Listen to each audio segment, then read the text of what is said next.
Roman Catholicism is the largest sect of Christianity with over 1.3 million followers worldwide, centered towards the Vatican cities, a small and beautiful city-state ruled by the Pope, who is the head of the Roman Catholic Church.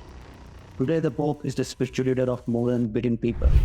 But there was a time when the Pope used to rule over all of Europe, both politically and spiritually, without possessing a vast territory and army. Even kings used to fear and obey the Pope, so you can think about the ordinary people. But today the Pope only has a symbolic value. So how did this state occur? And how the church regained and lost its influence? Christianity initially faced severe persecutions within the Roman Empire. The Romans perceived Christianity as a threat to their stability due to its principles of equality and rejection of Roman gods. However, a pivotal moment occurred in the 4th century, when Emperor Constantine experienced a vision of a cross symbol during the Battle of Medvedevich in 312 AD. This vision led to his conversion to Christianity and marked a significant turning point. Christianity, which was a criminal offense till then, was decriminalized, and later under Emperor Theodosius, Catholic Christianity was declared the official religion of the empire in 380 AD. After the spread of Christianity and fall of the Roman Empire, a power vacuum was created in Europe that was to be filled by a force that must be common among the population, and that was religion.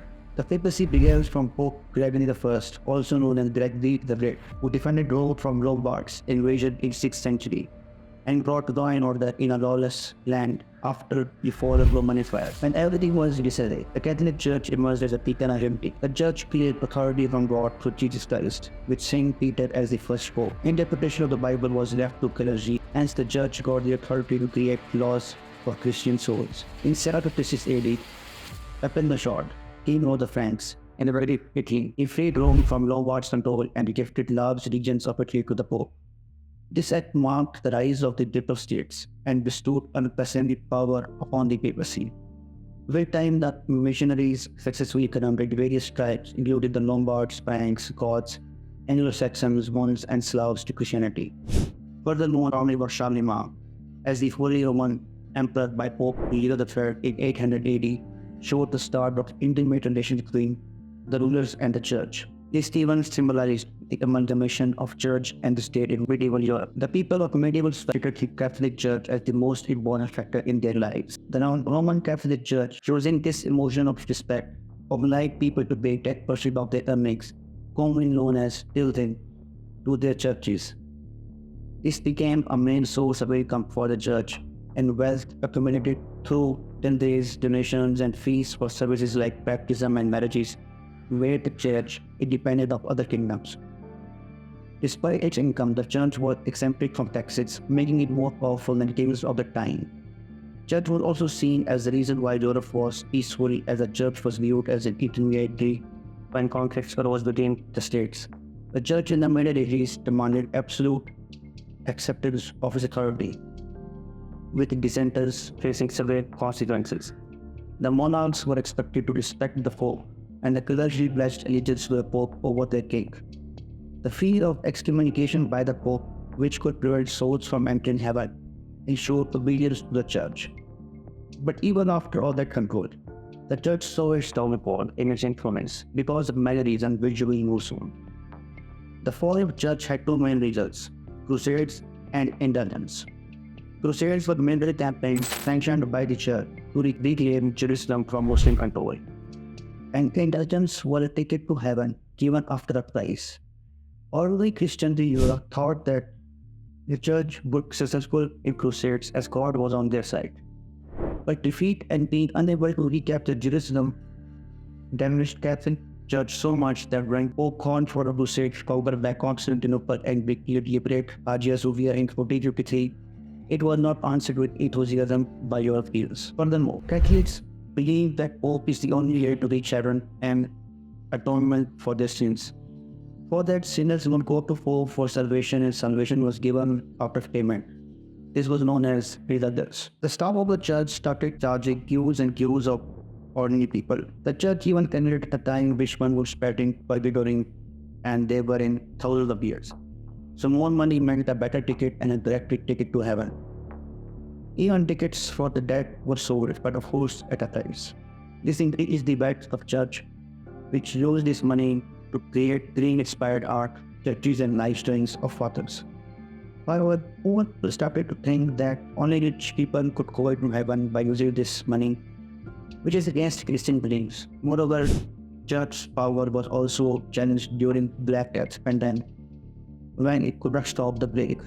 This led to further questioning of its authority and power. Though some uncorrupted Christians started to question this policy of the church, but the church had its way, as it executed anyone who was critical. The church indoctrinated the doctrine that challenging the church is a sin. The ordinary people were unable to do anything. In 1515, a rebel arose against the church and its practices. His name was Martin Luther. He was a monk who used to live in a monastery and had given his life to the church. Martin Luther was initially a Catholic, but when he reached Rome, he saw that bishops and popes were themselves corrupt, and they had made religion a business, and were themselves not practicing Christians. In 1515, Pope decided to construct St. Patrick Basilica, where St. Patrick, a companion of Jesus, is buried. For this, he instructed to send more and more indulgence to people, and church even said that even small penny will ensure their salvation.